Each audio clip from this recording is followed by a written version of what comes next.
Welcome to our channel my super bytes के study bytes में। इस वीडियो में हम आपके साथ डिस्कस करेंगे रॉबर्ट ब्राउनिंग की पोएम प्रोस्पाइस। ये आपके एलटी ग्रेड सिलेबस में है और कई बार कई जगह मास्टर्स और बैचलर्स के सिलेबस में भी ये मेंशन्ड होती है। रॉबर्ट ब्राउनिंग की आपने माय लास्ट डचेस ऑलरेडी पढ़ चुकी है, मतलब मैंने इसका एक वीडियो ऑलरेडी बनाया हुआ है। रॉबर्ट ब्राउनिंग विक्टोरियन एरा के पोएट थे। वो अकेले ऑप्टिमिस्टिक पोएट थे, जबकि उस समय बहुत ही ज़्यादा फ्रस्ट्रेशन था।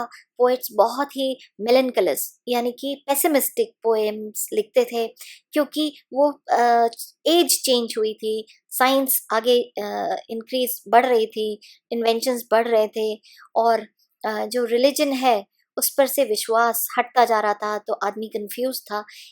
पर ब्राउनिंग की जितनी भी पोएम्स हैं वो ऑप्टिमिस्टिक इन नेचर है। ब्राउनिंग की एक खासियत है, वो आपके दिल और दिमाग में झांक कर, मतलब अपने कैरेक्टर्स के, वो पूरी बात पोएम में बता देते हैं कि उनका कैरेक्टर उस वक्त क्या सोच रहा है। मतलब एक तरह से सोल डिसेक्शन करते हैं वो, और पूरी तरह से अपने रीडर्स के सामने उसका दिल और दिमाग खोलकर रख देते हैं। अंदर की जितनी भी सोच है, थॉट्स हैं, बातें हैं, वो सब पोएम्स की लाइन में आ जाते हैं। मतलब बहुत ही अच्छे से कैरेक्टराइजेशन करते हैं वो। उन्होंने बहुत सारे ड्रामेटिक मोनोलॉग्स लिखे हैं, जिसमें एक स्पीकर होता है, एक लिसनर, और उसमें एक अंडरलाइन ड्रामा होता है। तो प्रोस्पाइस में भी एक ये मोनोलॉग है। प्रोस्पाइस का मतलब होता है टू लुक फॉरवर्ड, मतलब आगे की तरफ देखना। तो किस तरफ देखना? यहाँ पर वो डेथ, मृत्यु की तरफ देख रहा है, मतलब वो मृत्यु का स्वागत कर रहा है, मृत्यु से डर नहीं रहा है। लुक फॉरवर्ड होता है जिस चीज का हम इंतजार कर रहे हो। तो ये जो पोएम है, ये फर्स्ट पब्लिश हुई थी एटलांटिक मंथली ऑफ जून 1864, और बाद में मेन एंड विमेन में भी ये हुई थी सेम टाइम पर। और प्रोस्पाइस जो है ये लैटिन भाषा में है, लिखा हुआ है, और इसका मतलब होता है लुक फॉरवर्ड। जैसे मैंने आपको पहले ही बताया, लैटिन इटली की सांस्कृतिक भाषा है, पुरानी रोम की भाषा है ये। तो इसमें बहुत सारे जो राइटर्स हैं वो लैटिन की वोकैबुलरी या लैंग्वेज का इस्तेमाल करते हैं। शुरू करते हैं ये पोएम। ये अचानक से इंटेरोगेटिव टोन में शुरू होती है, यानी कि क्वेश्चन फॉर्म में राइटर एकदम से पूछ रहे हैं, जिनका मोनोलॉग है, ये जो कैरेक्टर हैं वो पूछ रहे हैं फियर डेथ, यानी कि डेथ से क्या डर लगता है। और डेथ जब आती है तो to feel the fog in my throat, the mist in my face. देखिए, जब डेथ आती है तो गला रुंध जाता है और फेस पसीने पसीने हो जाता है, शरीर कांपने लगता है और ऐसा लगता है कुछ फट जाएगा, और ऐसा लग रहा है मैं नियरिंग द प्लेस हो रहा हूँ, मतलब मैं बहुत करीब हूँ मृत्यु के। क्योंकि ये जो रात है सुनसान, ये जो तूफान है चल रहा है, ऐसा लग रहा है कि आपका दुश्मन बहुत ही पास में है, वहां से वो दिखाई दे रहा है आर्च फॉर्म में। मतलब मृत्यु, आदमी को पता चल जाता है कि मृत्यु सामने खड़ी है, क्योंकि अंधेरा छा रहा है और एक तूफान सा शरीर में आ गया है, पसीना छूट रहा है, कंपकपी छूट रही है, गला रुंध गया है, और जितने भी मतलब स्ट्रॉन्ग से स्ट्रॉन्ग हो आदमी, उसको भी मृत्यु का सामना करना पड़ता है। ऐसा नहीं है कि जो ज़्यादा स्ट्रॉन्ग है, ज़्यादा पैसे वाला है, ज़्यादा सुंदर है, तो उसको मृत्यु देर से आएगी या नहीं आएगी, ऐसा नहीं है। तो वो जो एक आर्च फेयर है, मतलब आपका जो फेयर है, आपका जो डर है, वो विजिबल फॉर्म में आ जाता है। और अच्छे से अच्छे ताकतवर आदमी को भी इस क्षण में का मतलब का सामना करना पड़ता है। क्योंकि देखिए, इसने एक मेटाफर के हिसाब से दिया कि एक आदमी एक जर्नी पे निकला है, वो समिट की तरफ जा रहा है। समिट होता है अपने जो पॉइंट है, जो टारगेट पॉइंट है, वहां तक जा रहा है। तो जैसे जैसे वो आगे जा रहा है, तो बैरियर्स जो होते हैं, जो रुकावटें होती हैं, वो धीरे धीरे खत्म होती जा रही है। और जो एक लड़ाई थी उसकी, वो वो अपने पीक तक पहुंच चुका है।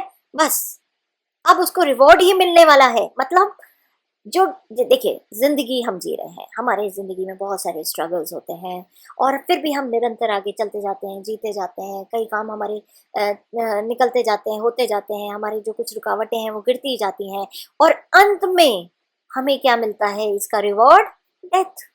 यानी कि हम सब किस तरफ जा रहे हैं, हमारी मंजिल क्या है? जो हमारा समिट है, जो हमारा गर्जियो है, ये सब क्या बोला है कि ये मतलब डेथ की तरफ हम जा रहे हैं, क्योंकि डेथ के सामने जब हम आएंगे तो हमें एक आखिरी फाइट और करनी पड़ेगी, एक आखिरी स्ट्रगल। तो यही इन्होंने बोला है कि I was ever a fighter so one fight more, the best and the last. ये पॉपुलर लाइन्स हैं इस पोएम की और बहुत जगह कोट करी जाती हैं। तो देखिए ये जो स्ट्रगल है ये सबसे बढ़िया और सबसे आखिरी स्ट्रगल है।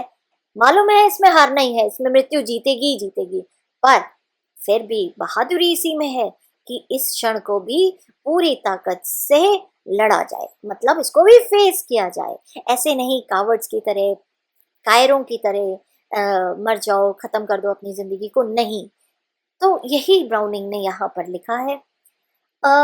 I would hate that death bandaged my eyes and forbore and bade me creep past। उन्होंने कहा है मुझे बहुत बुरा लगेगा अगर मैं चुपचाप से नींद में या हल्के से ही मर जाऊं, बैंडेज माई आईज, मेरी आंखें यूं ही बंद हो जाए और मुझे इस पास से, इस जिंदगी से दूर ले जाए। नहीं, मुझे ऐसा नहीं, मुझे पूरा का पूरा टेस्ट करना है, सारा का सारा। मेरे पियर्स की तरह, पियर्स होते हैं जो साथी थे, जो जिनमें इक्वल ताकत थी, जो हीरोज थे ओल्ड के, मेरे को उनकी तरह ही आखिरी सांस तक इस लड़ना है और जीना है और हर क्षण को यादगार बनाना है और बेयर द ब्रंट, मतलब जो ये वार है किसका, मृत्यु का, वो मुझे एक्सपीरियंस करना है। In a minute pay glad life's arrears of pain darkness and cold. देखिए जब मृत्यु सामने आती है तो पूरी जिंदगी आंखों के सामने हो जाती है कि किस तरह से निकली थी, मतलब आप बिल्कुल हेल्पलेस हो जाते हो। सारी जिंदगी के जितने भी अच्छे कर्म हैं, बुरे कर्म हैं, एरियाज जितने भी अच्छे कर्म हैं वो आ जाते हैं और उसी टाइम पे क्या होता है, दर्द भी है, अंधेरा भी है और एकदम कोल्ड है, मतलब वार्मथ नहीं है, कोल्डनेस है, एक तरफ से लोनलीनेस है। और क्या एक चीज और उन्होंने बोली आगे के लाइन में, for sudden the worst turns the best to the brave. जो डेथ है अगर सडन आती है तो वर्स्ट डेथ कहलाएगी, लेकिन बेस्ट ब्रेव के पास आती है जो उससे आखिरी तक लड़ता है। ब्लैक मिनट्स, ब्लैक मिनट्स मतलब डेथ, डेथ का आखिरी क्षण बेस्ट होना चाहिए, मतलब उससे लड़कर बीतना चाहिए, ना कि उससे हार कर। फिर क्या होगा, एकदम से एलिमेंट्स रेज करेंगे, जब वो मृत्यु और पास आएगी तो और अंधेरा छा जाएगा और दिमाग बिल्कुल अनकॉन्शियस हो जाएगा। ऐसा लगेगा सब जगह अजीब सी आवाजें आ रही हैं, फियर, जैसे कहीं राक्षसों टाइप या कोई एलियंस की या कुछ अजीब सी आवाजें चारों तरफ, समझ में नहीं आ रहा है कि इतना इतना शोर आ रहा है। और फिर क्या होगा, ड्विंडल, शरीर जैसे शरीर जकड़ रहा है, शरीर निचुड़ रहा है, उसको कोई जोर से हिला के मिला रहा है, मतलब बहुत ही पेनफुल। और एकदम से तड़पन होगी बहुत तेज और एकदम सब शांत हो जाएगा, यानी कि शरीर जो है वो एकदम शांत होके हो जाएगा, मतलब मृत्यु को प्राप्त हो जाएगा। फिर क्या होगा, अंदर से, शरीर के अंदर से आत्मा निकलेगी, लाइट निकलेगी, है ना, दिल में से। Then thy breast O thou soul of my soul, और तुम्हारे अंदर से भी वही आत्मा निकलेगी और हम दोनों की आत्माएं, हम दोनों की जो सोल है वो हमेशा हमेशा के लिए मिल जाएंगे, ज्वाइन हो जाएंगे। क्लैश मतलब होता है ज्वाइन हो जाएंगे और फिर हम हमेशा ईश्वर के साथ रहेंगे, गॉड के साथ रहेंगे। तो यहाँ पर जो लास्ट में उन्होंने जिक्र किया है वो अपनी वाइफ के लिए क्या है। ब्राउनिंग का इसमें पर्सनल एक कंटेंट है, यानी कि इसमें उनका ऑटोबायोग्राफिकल नोट है। उनकी जो वाइफ थी वो उनसे 6-7 साल बड़ी थी, एलिजाबेथ बेरेट ब्राउनिंग, जो काफी मशहूर पोएट थी, जिन्होंने बहुत सारे लव सोनेट्स लिखे थे, सोनेट्स फ्रॉम पोर्चुगीज, और भी बहुत लिखा था। और ये लोग ये जो लिटरेरी गैदरिंग्स होती हैं वहीं मिले थे, तभी ब्राउनिंग को वो बहुत पसंद आई थी। काफी बड़ी थी वो उम्र में, पर जब इनका जो लव अफेयर शुरू हुआ तो एलिजाबेथ के फादर को ये बिल्कुल पसंद नहीं आया, तो इन दोनों ने इटली भागकर शादी करी। 15 साल वो वहीं रहे और उसके बाद इनकी मृत्यु हो जाती है और ब्राउनिंग इंग्लैंड आ जाते हैं वापस। उन्होंने दोबारा कभी शादी नहीं करी। तो उनका जो एक अपनी वाइफ की तरफ जो प्रेम था, उस प्रेम की वो बात कर रहे हैं कि मरने के बाद मैं भी अपनी वाइफ के साथ हर दम के लिए यूनाइट हो जाऊंगा, यानी हम दोनों के सोल्स हो जाएंगे। तो बहुत ही टचिंग लाइंस दे दी उन्होंने लास्ट में। पहले तो बताया है कि किस तरह से वो मृत्यु से लड़ेंगे आखिरी क्षण तक एक बहादुर की तरह, किस तरह से पूरी जिंदगी का जो ब्यौरा है उनके सामने आ जाएगा, किस तरह से जो सीन बाय सीन उन्होंने नरेट किया है, आपके सामने पूरी पिक्चर आ जाती है कि जैसे कोई मृत्यु से वाकई लड़ रहा है या कोई एक पहाड़ की तरफ चढ़ रहा है, जंग कर रहा है और वो अपने मंजिल तक पहुंचना चाहता है। तो छोटी सी पोएम है, शायद 28 लाइंस की ये पोएम है, और इसकी जो राइम स्कीम है वो जो देखिए, throat face denote place, A B, storm form go, फिर again A B, attend fall gained all, A B। तो पूरे में इनका A B है।